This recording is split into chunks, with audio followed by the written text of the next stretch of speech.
patient qui a un diabète de type 2 a des multiples pathologies associées comme une hypertension artérielle, une dyslipidémie ou une obésité. Mais aussi ce sont des patients qui peuvent présenter déjà des complications chroniques du diabète comme une insuffisance rénale, une stéatose hépatique, une coronaropathie.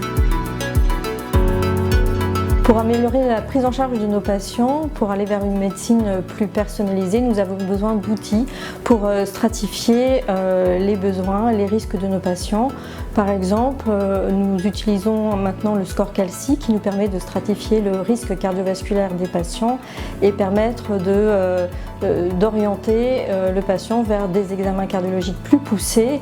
Chaque année, environ 2300 patientes accouchent à la maternité de l'hôpital de la Pitié-Salpêtrière. 15% d'entre elles ont développé un diabète gestationnel et seront suivies dans le service de diabétologie.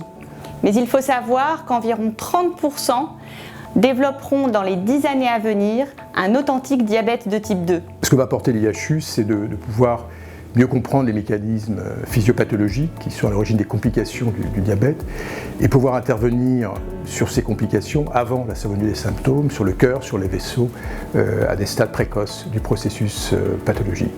L'IHU ICANN a permis d'aider à la constitution de plateformes d'exploration qui sont thématisées, comme des plateformes d'exploration clinique qui permettent d'approfondir les diagnostics, par exemple le degré de sévérité de l'atteinte ou du risque cardiovasculaire avec le score CALCI. Ces plateformes génèrent des données cliniques, des données biologiques, des données d'imagerie et tout cela constitue des big data et l'IHU ICANN permet également de mettre au point des outils pour générer des analyses de ces big data pour une meilleure stratification des patients.